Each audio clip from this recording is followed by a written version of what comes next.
Hi everyone. Today I'm going to be doing the review for The Walking Dead Season 6, Episode 1 review. First time again. So I'm going to go ahead and start off with, wow.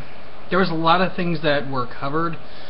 I'm definitely going to have to say the Quarry of Death was pretty interesting.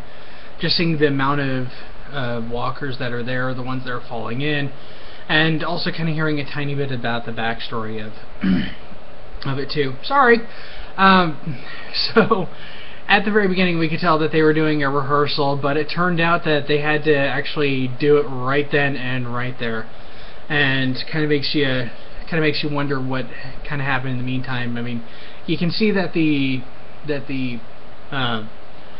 tractor was there. You also have to kind of wonder why the people that were there the first time didn't push them a little bit closer, or make sure that they weren't on the edge. Once again, it definitely a plot device though, so that way you could just make the story roll along. I understand that.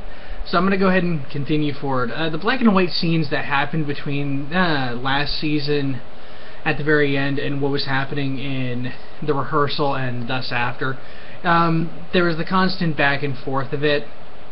To be honest, I wasn't really fond of the constant back and forth. I think that they should have taken some of, basically starting from the walls.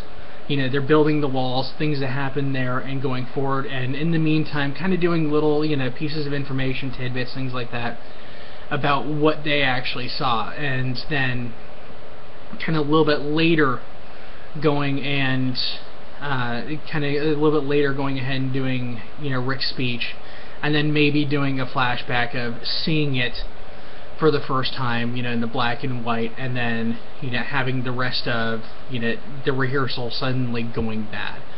I think that would have been a little bit better in doing that. That's my own personal opinion. I'm sure other people are going to disagree with me. Once again, I do feel that the back and forth between the past and the current was a little bit too much.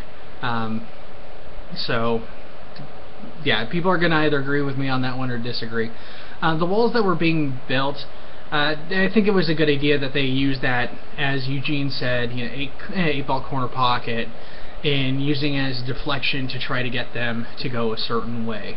And Carter definitely, throughout the entire episode, had something that either he didn't like or that he had to complain about. And especially when it came to trying to the area of deflection and the meeting that happened, he always had something to say. I kind of feel bad for him though at the very end when he finally got bit on the face, after everything seemed to be going well, and he was actually kind of feeling a little bit happy about it. You can kind of tell that he was wanting to go forward and wanting to help and wanting to make sure that this continued on. We actually got to see a comic book character that we got to meet. Now, I haven't read the comics. I know some of you going, shame on me. I haven't had the time or ability to do it yet, but I will someday, I'm sure. But we got to meet Heath for the first time in this episode, and the initial exchange between him and Eugene, I admit I actually got a laugh out of it. With the exchange of he liked the hair, he respected the hair. Then also in this episode, there was quite a bit that did happen. Now I will admit this episode I see as kind of decent, but there was still a lot that was kind of that happened, especially with the back and forth with Ron wanting to see where his father was going to be buried because Rick wasn't going to allow him, and Deanna certainly wasn't going to allow Ron's father to be buried within the walls, and she said take him out west. In the meantime, that's where they get to see where the Quarry of Death is and everything like that. But also with Ron, he's kind of going through an angsty moment. He just lost his father. He's obviously angry at Rick, and he also wants to see where his father's going to be buried. But in the meantime, he gets chased by walkers and nearly runs off the cliff into the Quarry of Death. And Rick kind of runs and tackles him to the ground, and the other walkers kind of get taken on, either go over the edge or get taken out. And Rick is saying, no, you shouldn't be here, you're not ready yet. And Jesse even talks to him later about how he handled Ron, and she was not thrilled with the way that he grabbed him or that. And she also later on told him that Rosita is going to be teaching her how to shoot, and then she's going to teach her two sons how to defend themselves. And I think that was kind of a powerful moment. You could definitely tell Jesse has been having some emotional issues. I mean, she obviously just lost her husband. Yeah, he was abusive. Yes, he was. He had definite downsides to him, but you can definitely tell that there was that love, there's that relationship that was there, and she's torn right now between what has happened, and also the guy that she is interested in killed her husband. So yeah, that would obviously produce massive conflict in anyone. So.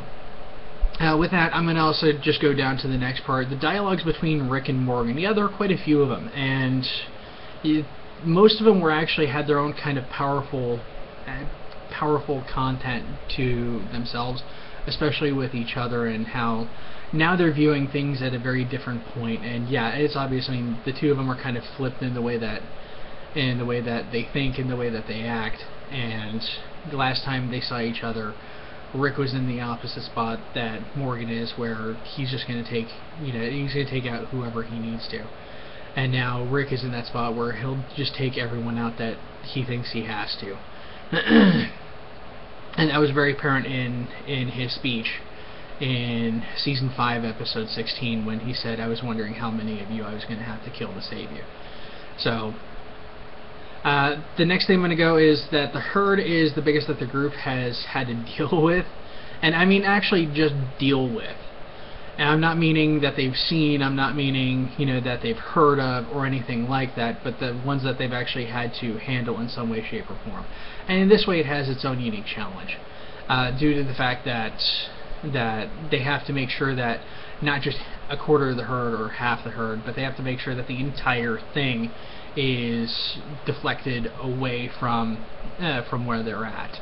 So I was kind of interested in how that was going to play out. And at the very end, we got to hear that there's this loud horn that's blaring, and as they stated, it sounds like it's coming from Alexandria.